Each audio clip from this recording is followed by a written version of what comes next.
Hello, good morning, जोहार। मैं संजय और आप देख रहे हैं न्यूज़ झारखंड। चलिए जानते हैं आज की मुख्य 25 बड़ी खबरों को। पहली बड़ी खबर की बात तो झारखंड के सभी जिलों में 4 फरवरी से खुल जाएंगे स्कूल। शिक्षा मंत्री ने दी सहमति। राज्य के स्कूल शुक्रवार यानी 4 फरवरी से खुलेंगे। स्कूलों को खोलने को लेकर राज्य आपदा प्रबंधन प्राधिकार की अनुमति मिलने के बाद स्कूली शिक्षा एवं साक्षरता विभाग ने यह निर्णय लिया है। इसके तहत 7 जिलों रांची, पूर्वी सिंहभूम, बोकारो, चतरा, देवघर, सरायकेला खारसमा तथा सिमडेगा में कक्षा 9 से 12वीं तक के लिए स्कूल खुलेंगे, जबकि अन्य 17 जिलों में सभी कक्षाओं अर्थात पहली से 12वीं कक्षा तक के लिए स्कूल खुलेंगे। स्कूली शिक्षा एवं साक्षरता विभाग के सचिव राजेश शर्मा ने स्कूलों को खोलने को लेकर बुधवार को आदेश जारी करते हुए सभी उपायुक्तों, क्षेत्रीय शिक्षा निदेशकों, जिला शिक्षा पदाधिकारियों तथा जिला शिक्षा अधीक्षकों को पत्र भेज दिया है। यह आदेश सभी सरकारी स्कूलों, गैर सरकारी सहायता प्राप्त स्कूलों, जैक से मान्यता प्राप्त स्कूलों के अलावा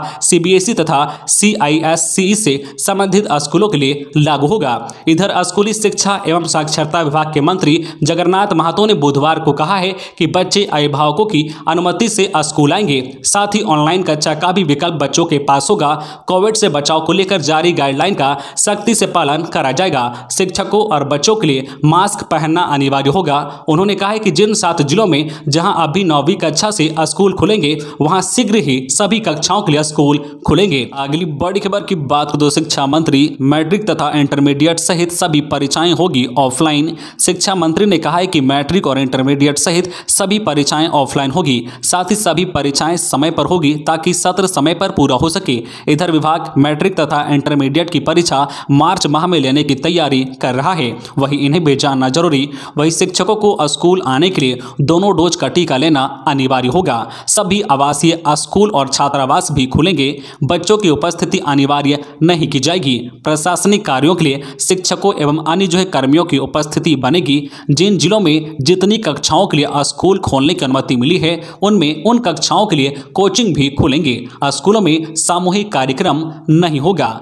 अगली बड़ी खबर की बात करें तो झारखंड में आज दोपहर के बाद से होगी हल्की बारिश। राजस्थान से आने वाले विक्षोभ का असर झारखंड में भी दिखेगा। इस कारण 3 से 5 फरवरी तक राज्य के करीब करीब सभी हिस्सों में हल्के से मध्यम दर्जे की बारिश हो सकती है।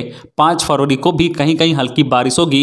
इसके बाद विक्षोभ पूर्व की ओर चला जाएगा। मौसम केंद्र के प्रभारी वैज्ञानिक अभिषेक आनंद ने बताया है कि 3 फरवरी से झारखंड में इसका असर दिखने लगेगा।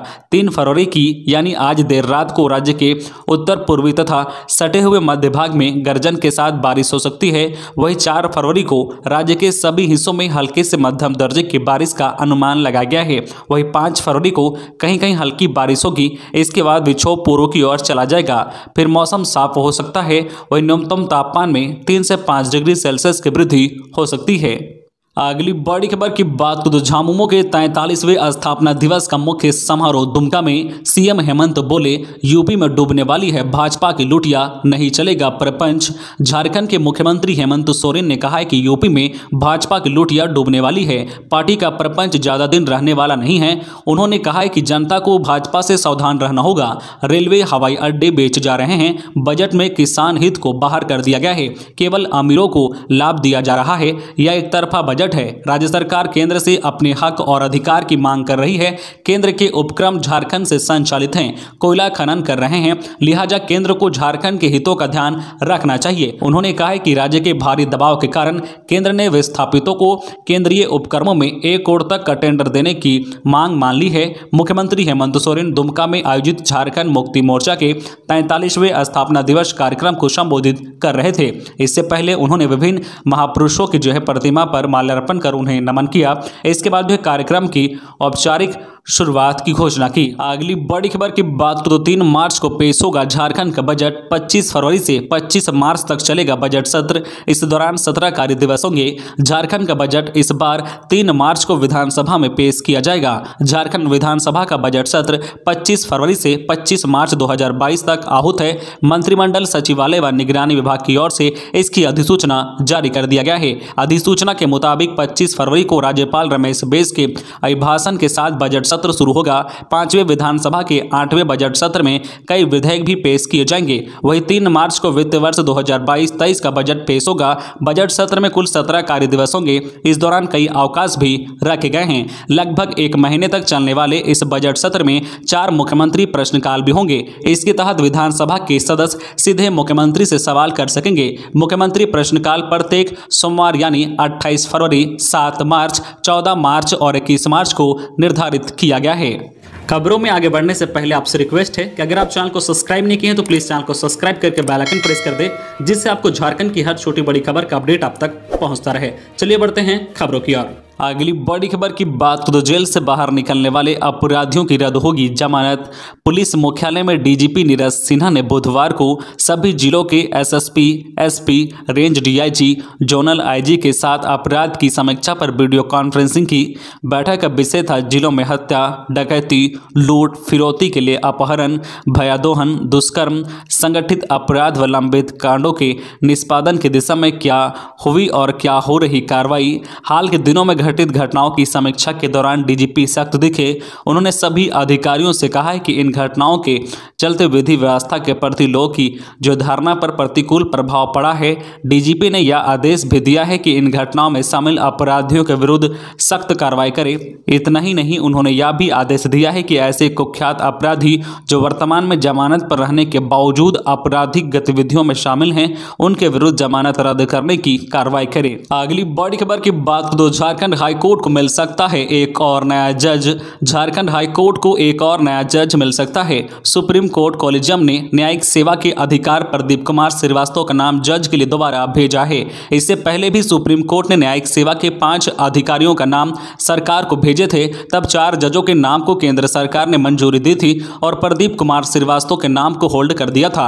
1 फरवरी को सुप्रीम कोर्ट कॉलेजियम की हुई बैठक में फिर एक बार प्रदीप कुमार श्रीवास्तव के नाम की अनुशंसा करते हुए सुप्रीम कोर्ट की कॉलेजियम ने केंद्र सरकार को भेजा है। केंद्र सरकार की ओर से अधिसूचना जारी होने के बाद प्रदीप कुमार श्रीवास्तव हाईकोर्ट के जज बनेंगे। उनके जज बनने के बाद झारखंड हाईकोर्ट के जजों की संख्या 20 हो जाएगी। यहां कुल स्वीकृत पद 25 है। अगली बड़ी खबर की बात करें तो गिरिडीह में 2 संदिग्ध नक्सली हिरासत में। मोबाइल टावर उड़ाने और काला झंडा फहराने की घटना में शामिल होने का संदेह, चल रही है जांच। गिरिडीह पुलिस ने 2 संदिग्ध नक्सलियों को गिरफ्तार किया है। इन पर माओवादियों की ओर से गत 21 जनवरी से 26 फरवरी के बीच घोषित प्रतिरोध दिवस के दौरान हुई अलग अलग घटनाओं में शामिल होने का संदेह है। पुलिस इसकी संलिप्तता की जाँच कर रही है। दोनों माओवादियों को मधुबन बाजार और खुखरा हरलाडी जंगल से पकड़ा गया है। इनकी पहचान पंकज महतो और इतवारी किस्कू के रूप में की गई है। पंकज महतो पिरटांड थाना क्षेत्र के मटकुरिया गांव का रहने वाला है, वहीं इतवारी किस्कू डुमरी के कुबरी गांव का रहने वाला है।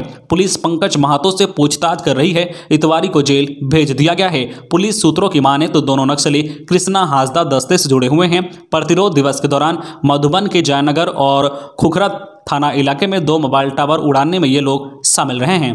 अगली बड़ी खबर की बात करें तो गैंगवार, हर दिन गुलजार रहने वाले रांची के मोराबादी में 5वें दिन भी सन्नाटा।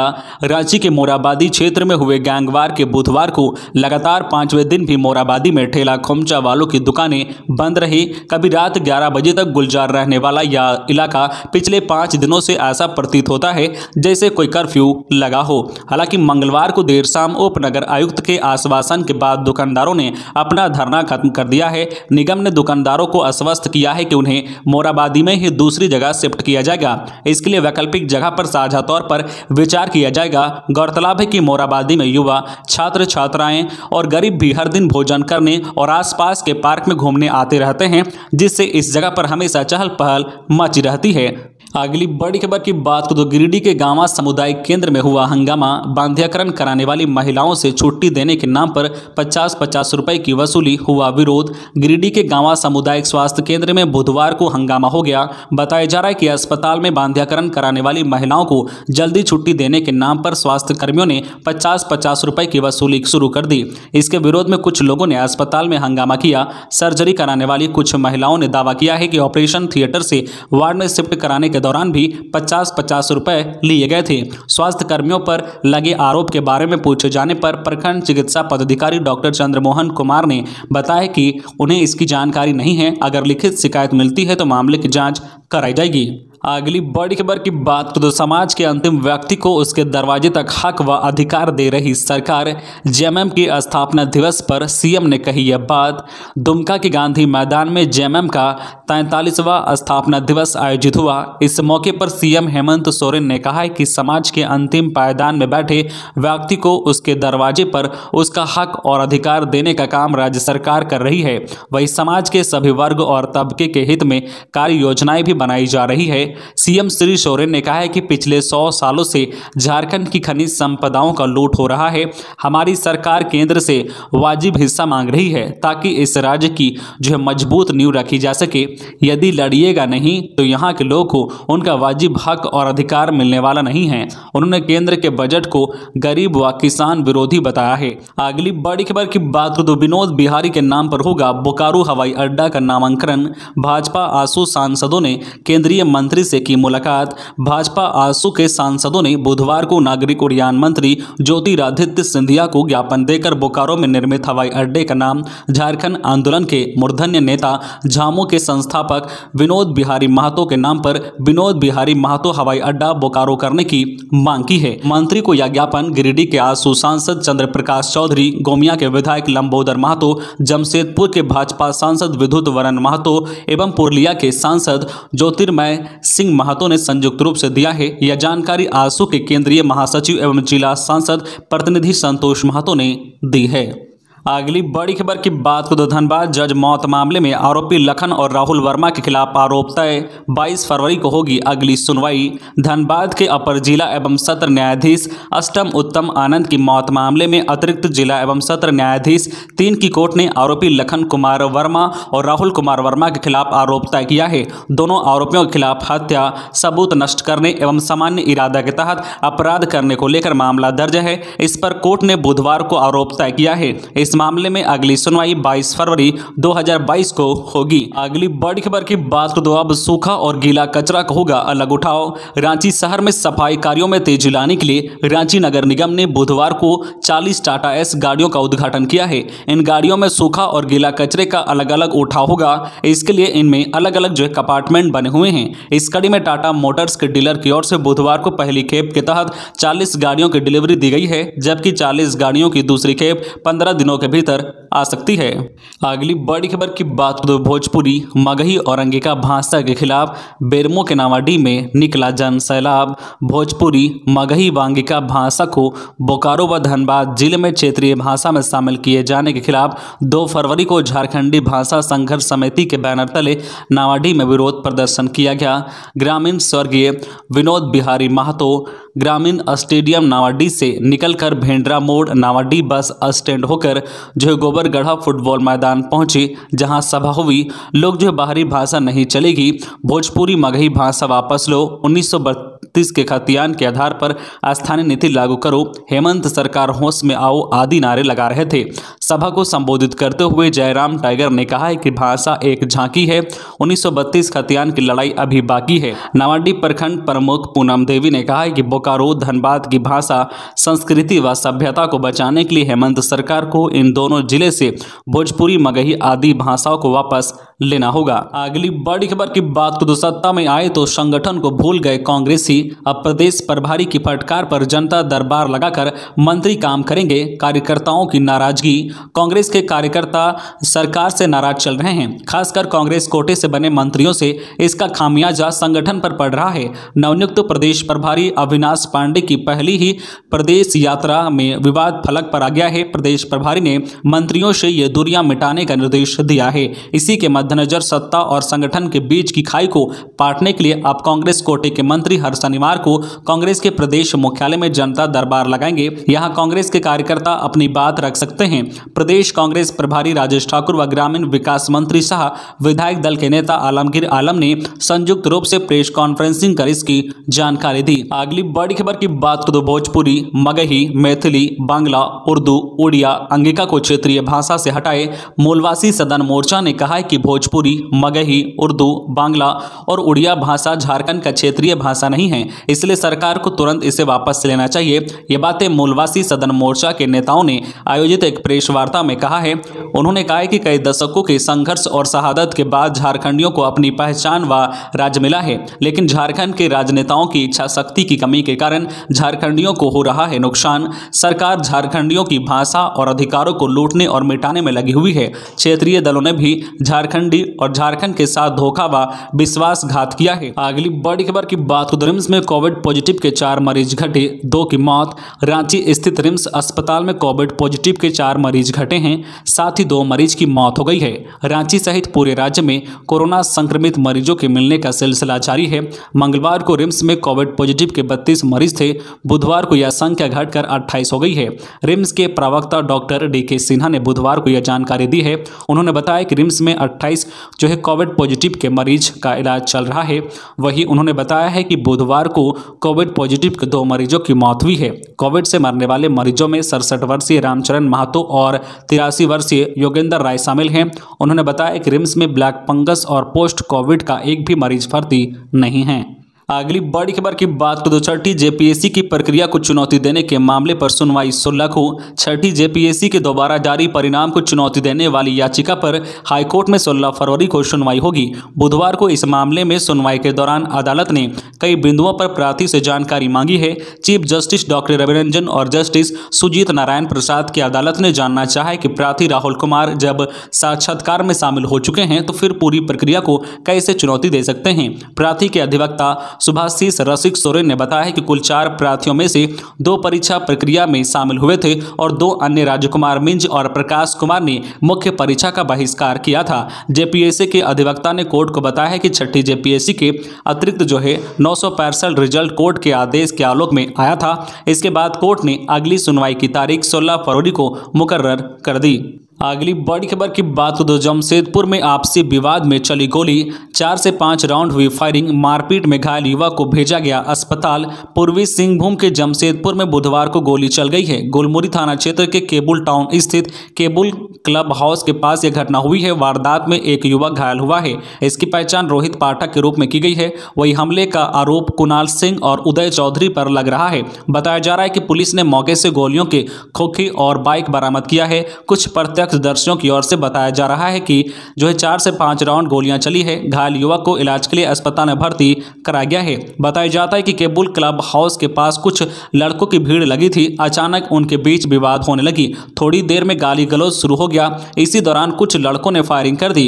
गोली चलते ही पूरे क्षेत्र में सनसनी फैल गई है। अगली बड़ी खबर की बात करें, मनरेगा कार्यों का निरीक्षण, सुनवाई और समाधान करेंगे लोकपाल आलमगीर आलम। ग्रामीण विकास मंत्री आलमगीर आलम ने झारखंड मंत्रालय सभागार में नवनियुक्त 19 में से 17 लोकपालों को नियुक्ति पत्र दिया। 2 लोकपालों को अनुपस्थित रहने के कारण नियुक्ति पत्र नहीं दिया जा सका। इस मौके पर ग्रामीण विकास मंत्री आलमगीर आलम ने सभी लोकपालों से मनरेगा के कार्यों का निरीक्षण, सुनवाई और समाधान पारदर्शी तरीके से करने की अपील की। उन्होंने कहा कि पूरी कवायद का मकसद यह है कि योजना का आउटपुट मिले, छोटी छोटी शिकायतों का ससमय समाधान हो और छोटी छोटी गड़बड़ियों को ध्यान देकर सुधारें। मंत्री ने कहा कि मनरेगा कोविड काल में काफी प्रभावित रहा है। उन्होंने कहा कि हम मनरेगा से काम देने के साथ लोग की परिसंपत्ति का निर्माण भी करें या परिसंपत्ति पशु शेड आदि निर्माण के द्वारा हो। वही जल समृद्धि योजना के तहत प्राकृतिक जल स्रोतों का निर्माण कर ग्रामीणों को सौंपे, साथ ही इसकी भी व्यवस्था करें कि जल स्रोतों में पानी हमेशा बरकरार रहे। उन्होंने बिरसा हरित ग्राम योजना के माध्यम से अधिक लोगों को अपनी प्रति जमीन पर पौधारोपण, सब्जी की खेती आदि करने के लिए प्रेरित करने पर बल दिया। तो ये थी आज की झारखंड की टॉप बड़ी खबरें। इसी तरह झारखंड की हर छोटी बड़ी खबर देखने के लिए आप हमारे चैनल न्यूज झारखंड चैनल को सब्सक्राइब करके बेल आइकन प्रेस कर दीजिए, जिससे आपको झारखंड की हर छोटी बड़ी खबर का अपडेट आप तक पहुंचता रहे। तो आज के लिए बस इतना ही, हमें दीजिए इजाजत, फिर मिलते हैं नेक्स्ट न्यूज में।